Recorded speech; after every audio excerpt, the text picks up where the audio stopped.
Thank you everyone to join this webinar. I'm really honored to talk about the topic how to scale predictive maintenance with Anomaly detector.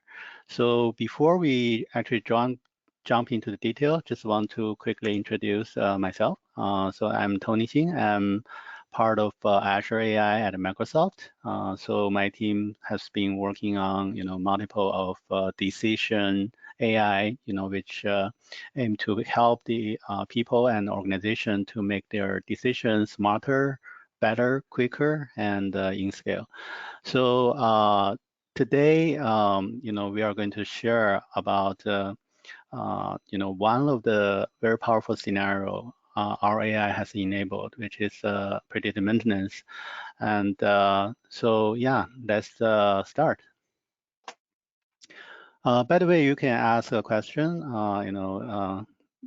as soon as you have questions, but we will reserve about 15 minutes at the end of the session to answer those questions.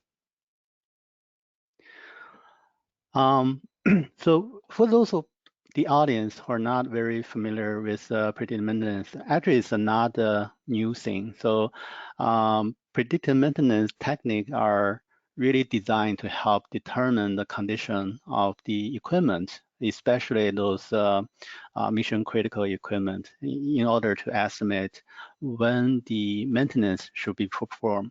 So this approach actually promise cost saving over routine and time-based preventive maintenance because tasks are performed only when needed instead of scheduled.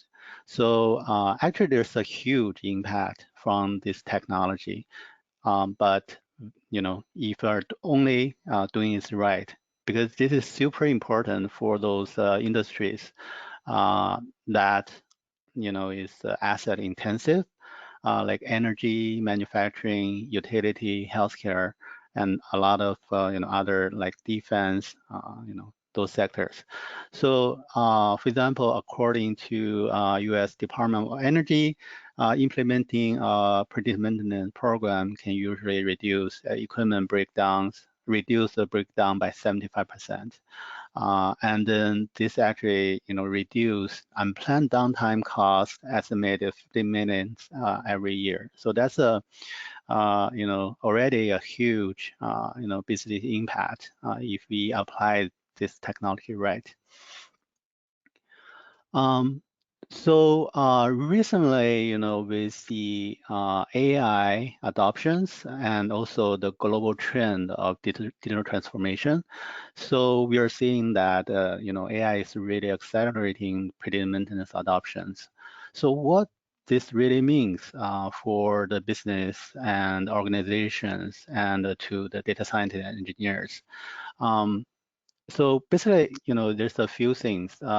You have, very smart asset condition and monitoring, and then beyond that, after those has been detected, there's some automated AI augmented root cause analysis.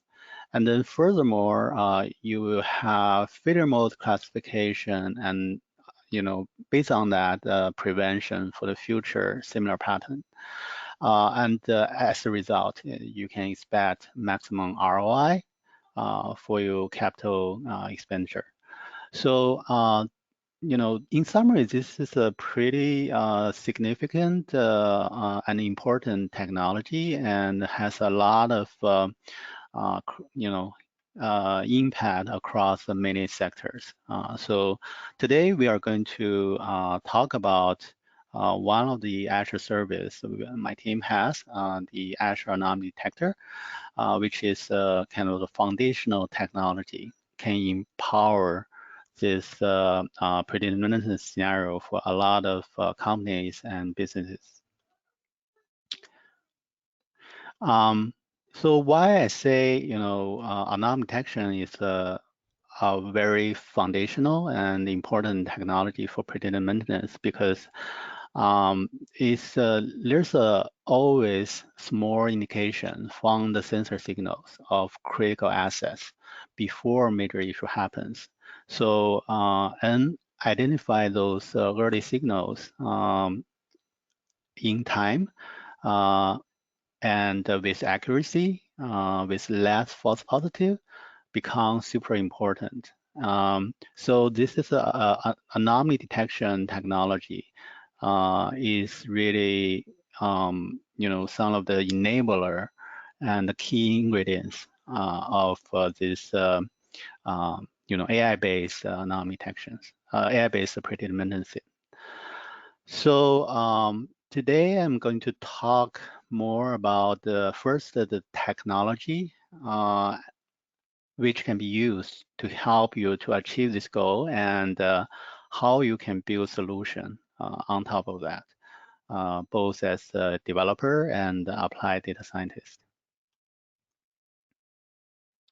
So first, I just want to share some real customer adoption of our technology.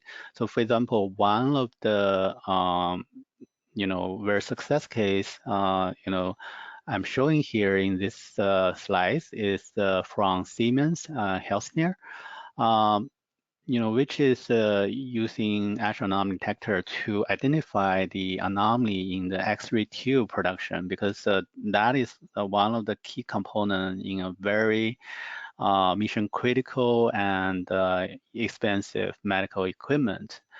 And then, so obviously, this mission critical equipment has many smart sensors embedded and can emitting, the signals in real time, so that those signals can be analyzed by the data scientists and the SMEs to understand the real-time condition of those machines.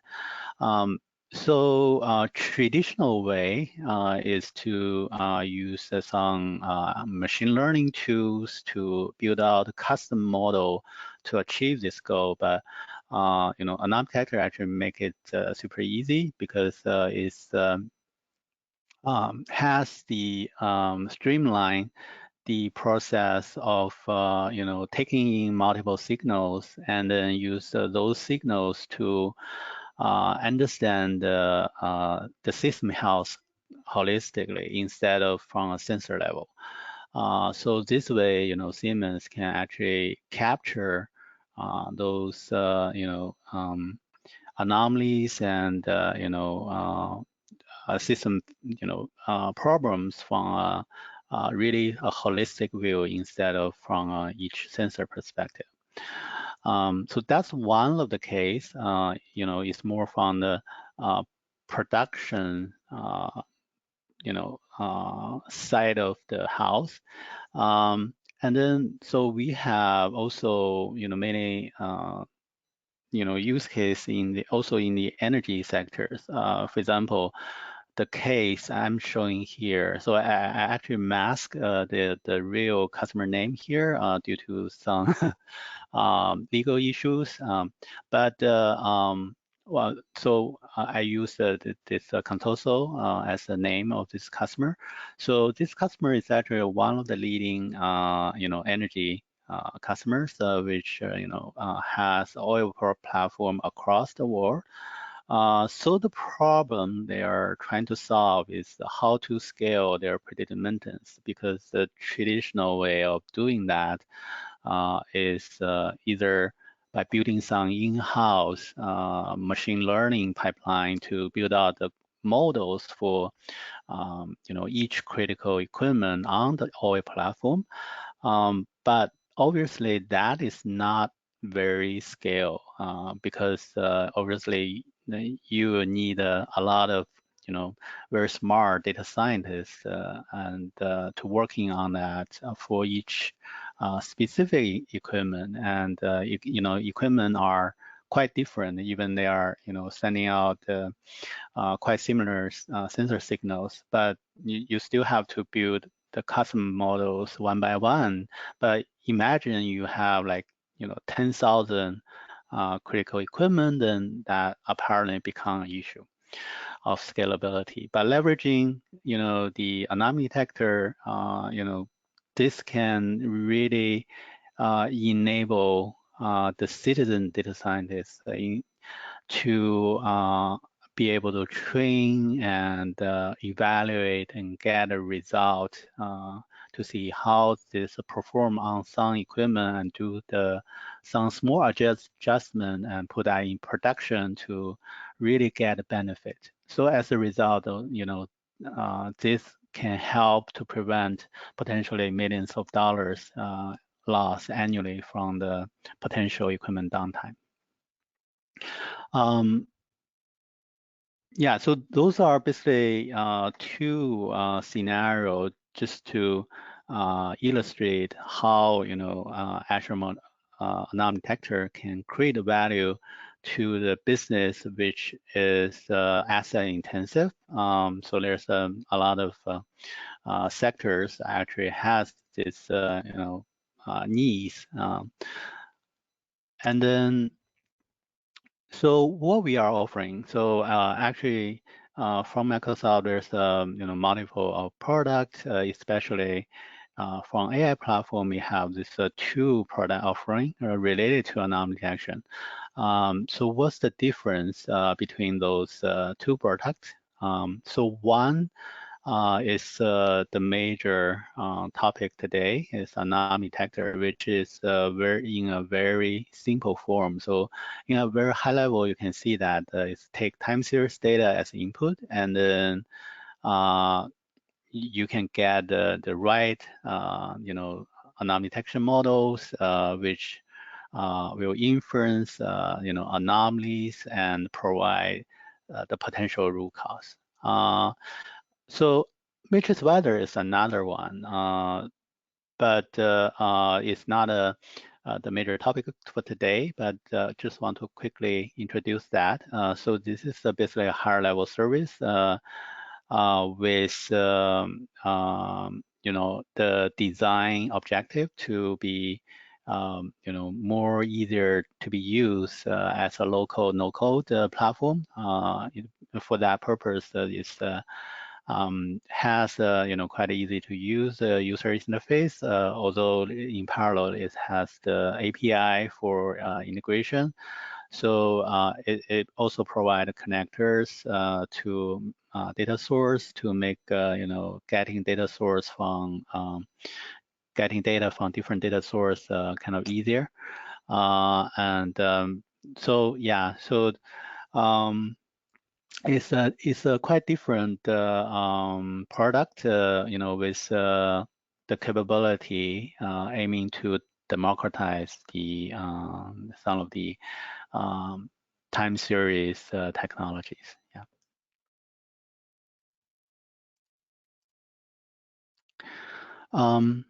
So what the anomaly detector offers related to the predictive maintenance. So we were talking about the anomaly detection being a foundational technology, but even within the time series anomaly detection, there's actually two main category of anomaly detection. So one is univariate anomaly detection, and the other is multivariate anomaly detection. So from the chart, it's quite obvious that the first one is actually taking one single time series as input and use the historical data of that to predict whether the latest data point is anomaly or not.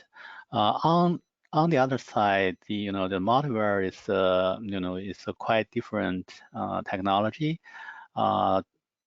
It can enable some of the different scenario. If the customer's need is that hey, we have many signals and from a system.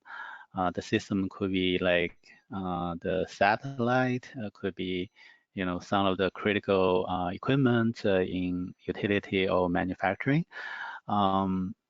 So each signal might not be telling the full picture.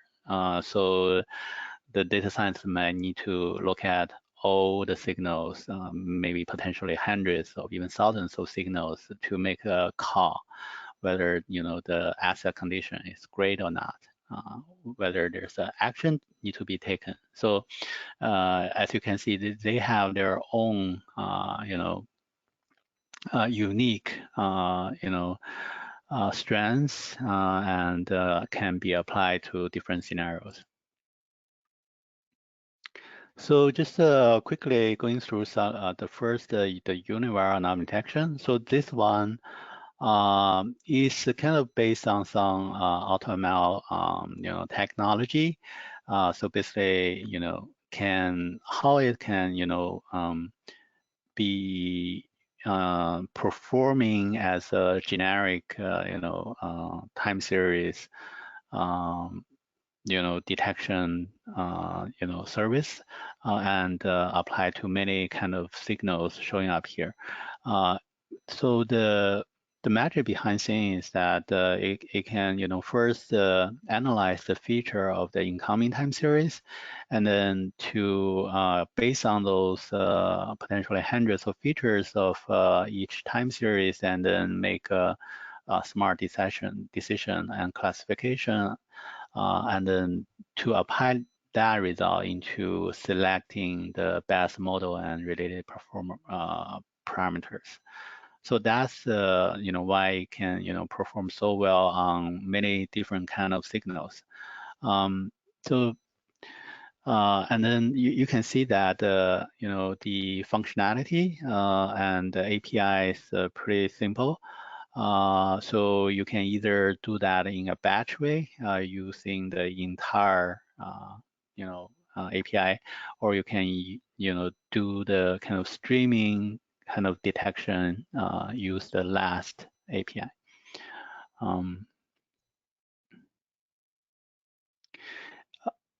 And then, so this page actually show you some of the requests, the input, so that you can have a more intuitive view about what is required to as the input data.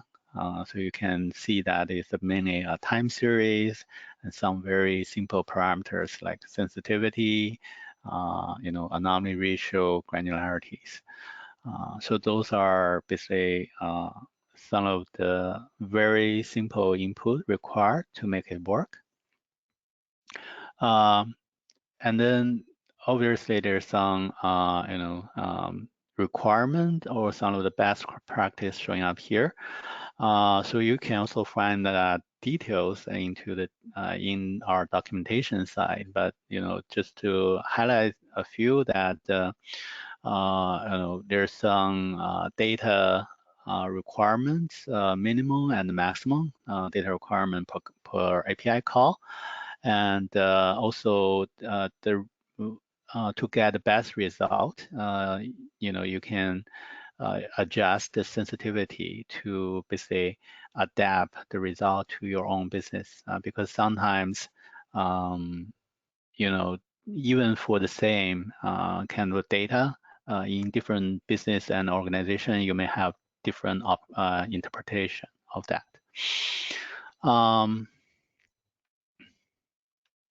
So so here's the animation basically showing how this how it's worked in real time, especially in a streaming case. So basically you apply a rolling window of the data, and then it can actually automatically detect and inference on the latest data point. So that's how it works. And as you can see from the response output,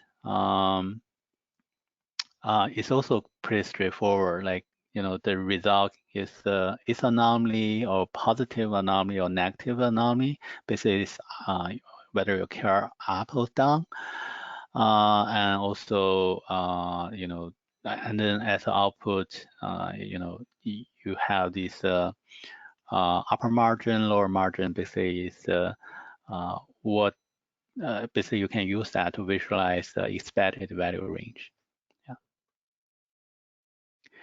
So that's about the univariate part. Univariate part is basically, in the predictive maintenance, you can apply that to each individual of the sensor signals. But sometimes in some of the scenario of predictive maintenance, you may not want to understand the condition of each sensor, but you want to understand the condition of the component or the system as a whole.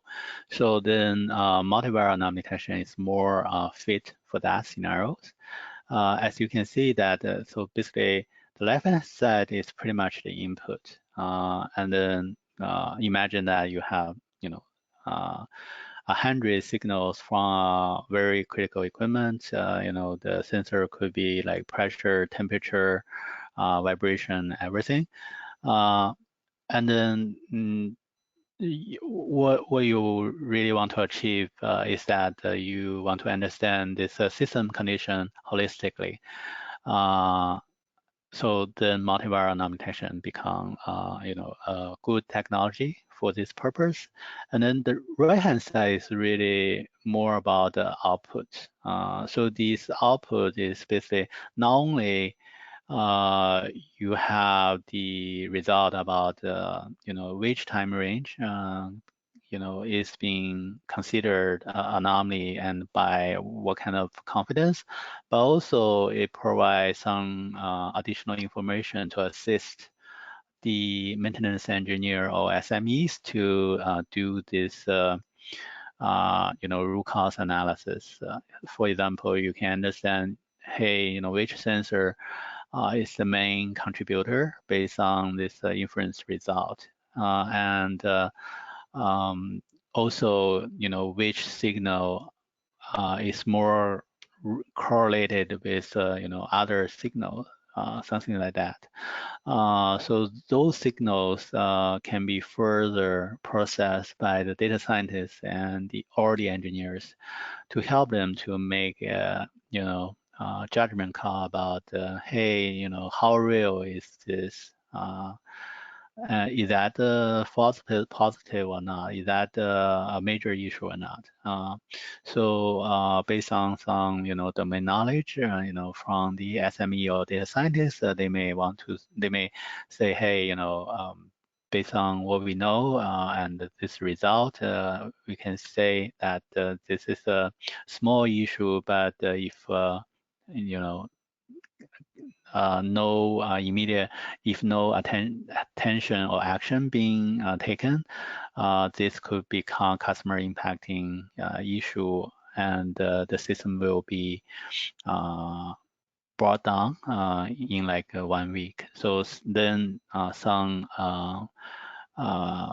maintenance obviously need to happen before that. So in terms of the API signature, so here's basically a high-level view. So the pattern should be quite familiar for all the data scientists. It's basically starting from the prepared data and train the model and manage get the models status, how the training process is currently is, and also has some model management capabilities. And then once the model is out, you can actually do the deploy and do the inference either in a async mode or synchronized mode. So why there's a async or sync, it's basically for async, you basically can see that as a kind of batch inference because that allow you inference with a lot of data, in one batch. But as a result, then the response is not immediate. So you will need to get the result asynchronously. For the synchronized API, then although there's a limitation about how many data you can inference at one time, but the benefit is that it can return a result in 1 or 2 seconds. So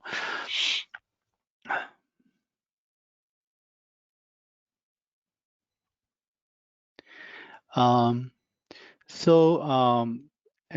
why, we are, not only design this univariate anomaly detection, but also design this multivariate anomaly detection, because we found that in a lot of predictive maintenance scenarios, the challenge can, really be addressed by using the multivariate anomaly detection, because, for example,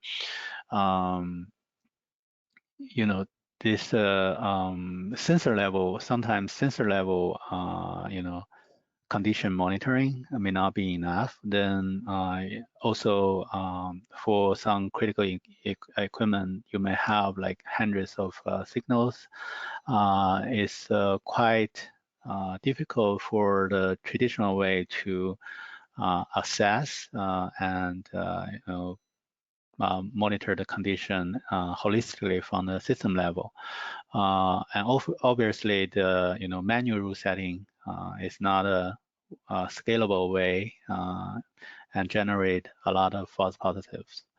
So and then we, based on those challenges, that's why we come up with this not only the univariate anomaly detection, but also this multivariate anomaly detection technology to allow the customer to really expand their asset monitoring scenarios and then really achieve this better predictive maintenance at scale. So we actually not only provide this great API for integration, but also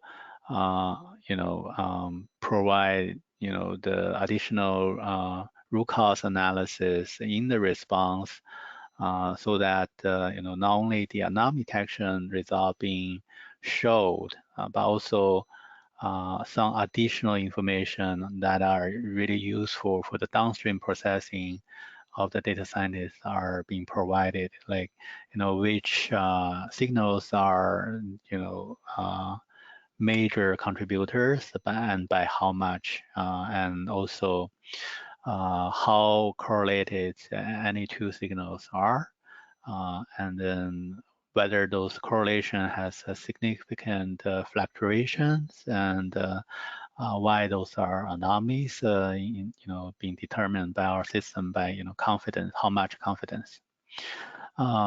So with those technologies, so we have been enabled many our internal and external customers to scale the predictive maintenance.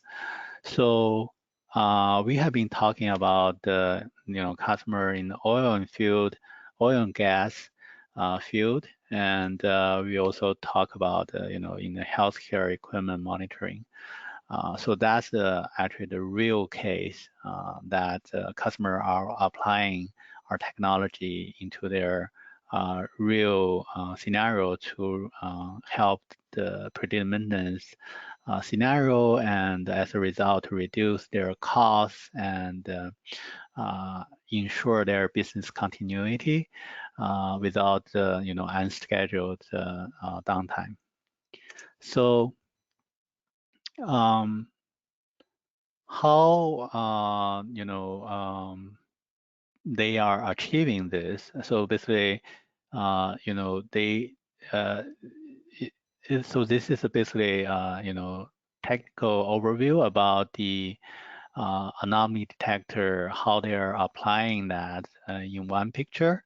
So obviously, you need to have the sensor data prepared and cleansed. So for example, you will need to have the original raw data may not be really fit. For example, it may have a lot of missing time, missing data, or some of the the sensor could be sometimes goes wrong, and then you might want to remove those part of the data from the training. And then, yeah, there's a lot of things you need to take care to really make it function well. But we will talk about that in the next few pages about in the training page, in the training phase, in the inference phase, in the evaluation phase. So what's the best practice, how you can achieve that. So in the data preparation part, the requirement of the multivariate anomaly detection is really kind of straightforward. Basically, you will need to have those data in a different CSV and zip that and store that in Azure blob.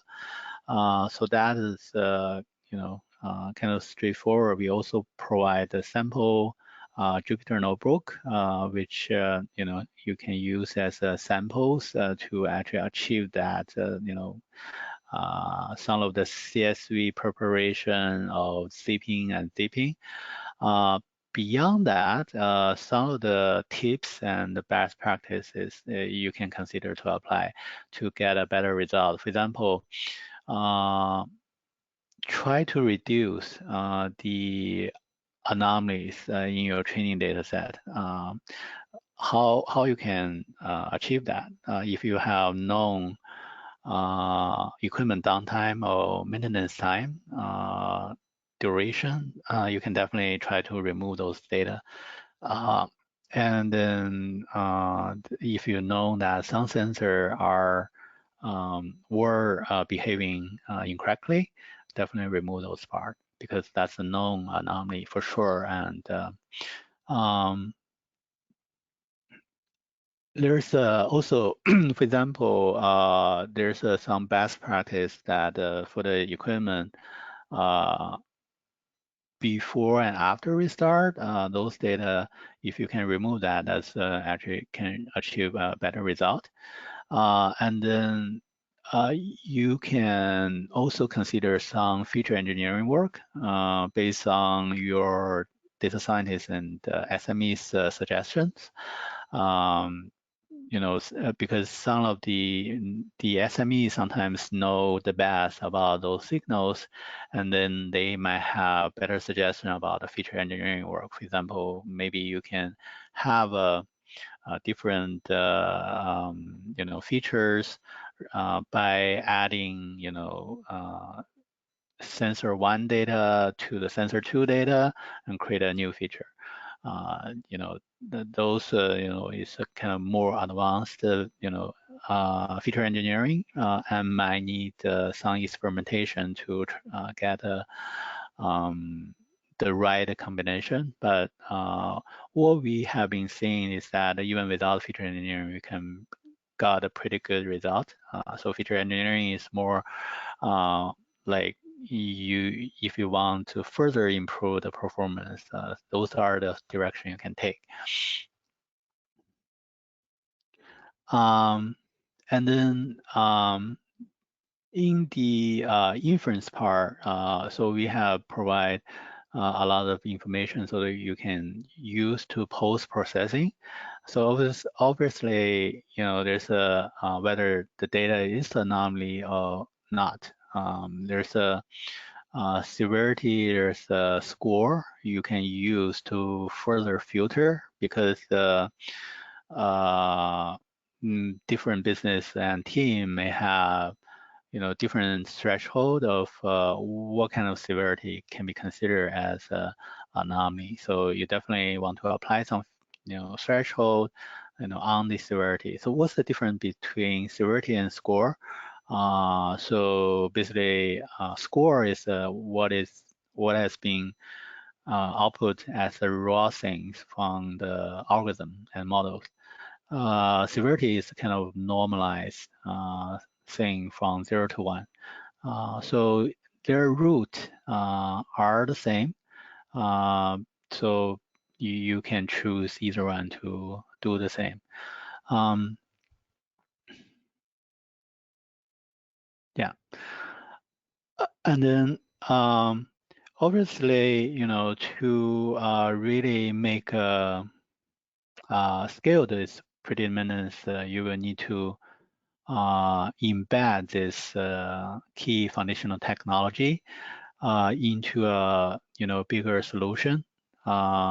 So this is what we have been seeing from many customers, how they're building out the predictive maintenance solution based on our technology. So as the first step, so obviously there's a lot of data engineering work to like prepare the sensor data, doing the aggregation, removing the unwanted time range, and put that into the required format. And then in the training part, so not only you can use directly the Anomaly Detector service, but also you can consider, we also have the integration with Azure Synapse and Azure Databricks through the ML library. So and in those processing framework, you can also leverage multivariate and the univariate anomaly detection technology to train the model and do the inference. And then once the model is there, so you can first evaluate, and then once you are satisfied, you can also do the inference in real time in those mentioned ways. So once the result is out, so we're seeing that customers are using like Event Hub or other storage to temporarily store that and then make it available for the downstream processing, like the generate alert, and then have the visualizations, and then so this is this way that we see our customer can actually build out the predictive maintenance scenario, taking their critical access data and then to generate the best result in scale. Yeah, as I mentioned earlier, so we have recently, have the integration in Synapse. So as a result, you can also in this slightly different reference architecture to achieve the same with Synapse. So Synapse has provide some of the benefits. For example, is make the data preparation easier.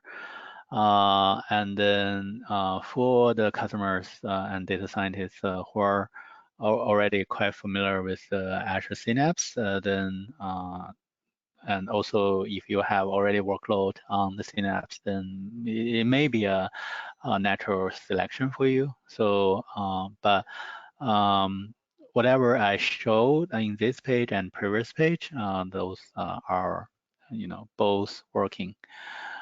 So you can choose either way to achieve your goals. And then, so this is actually, kind of simplify the reference architecture. So we are also seeing some advanced, processing pipeline. For example, this advanced processing pipeline could, before there's a significant data pre-processing after the data is from the Azure IoT products. And then they are sending to some centralized, the signal store, and then there's some great automation to remove the unwanted data and doing some, feature engineering, as a pre-step or before using multivariate anomaly detector. And then we are also seeing advanced, post-processing part. It's basically, for example, the customer can, leverage the response result in Azure Arm Detector to basically correlate, the anomalies in some given time range, so that this way, it basically can further reduce the alert the customers are getting. So, for example, the customer might not want to get alert in the same 2 hours. So that way they actually kind of correlate the anomaly within this 2-hour time window, and so consider all the anomalies in those 2 hours are the same. And so this way, it's kind of very useful tips that how customer can reduce the unwanted alert. Maybe it's still real, but they don't want this too frequent happening. Another thing we're seeing is that customers are also using like the business knowledge or domain knowledge to further help to reduce, the false positive or unwanted alert. For example, they may have the knowledge about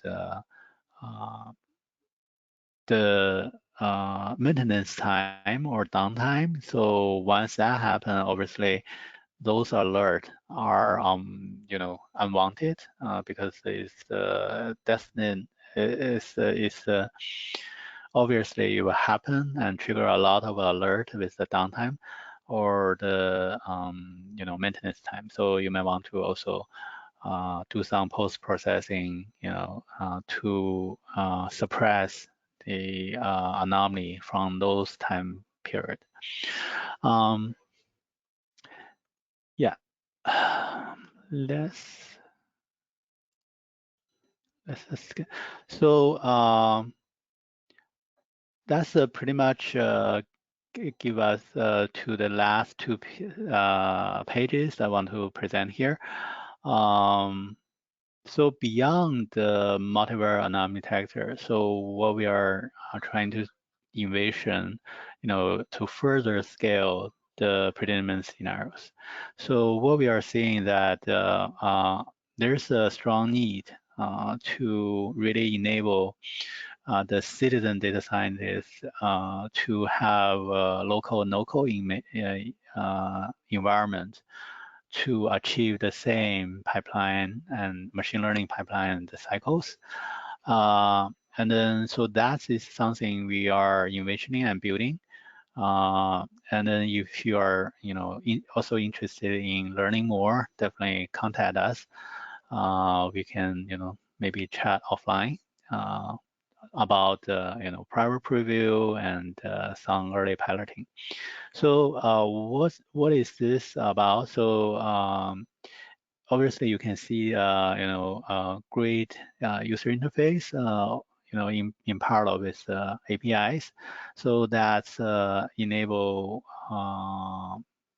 the low code and no code environment. And then from the ML flow, that's also being streamlined. And more, explainabilities about whether something is going wrong and why this is happening. And then, so this is something, beyond Anomaly Detector, what we are thinking about to help the organization to scale their predictive maintenance scenario. Because one of the, things we are seeing that preventing the organization to scale their predictive maintenance deployment is not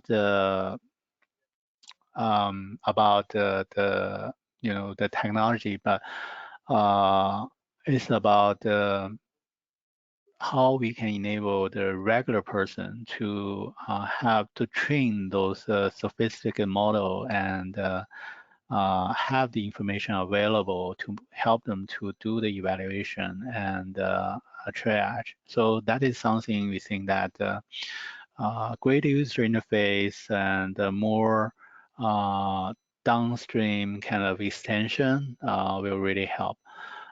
So yeah, we'll hopefully see new things announced from us in the near future on this.